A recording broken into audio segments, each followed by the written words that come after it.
Здравейте хора, аз съм Българен картрикър и днес ще ви покажа Fox 2 Trio.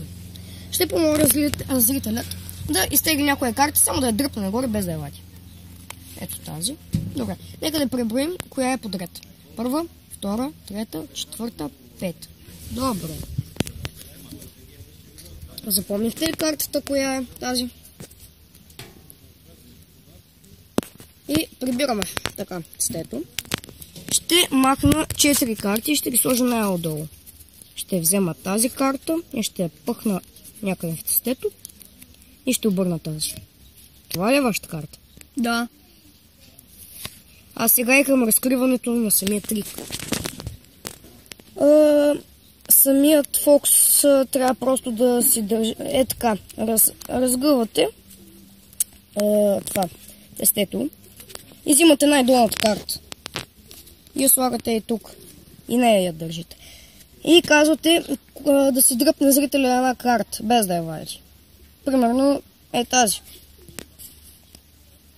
Ето картата. Това е на зрителят. И тази карта тук служи за... Сега ще ви кажа. И казвате, че ще преброим коя подред. Първа, втора, трета, четвърта, пета. А за вас е шеста, защото тази карта е шеста.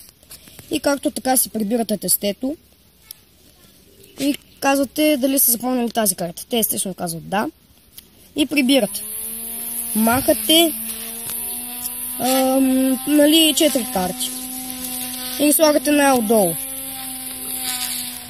Взимате тази, която не е картата на зрителят. И казвате, че ще я подпъкнете някъде в тестето.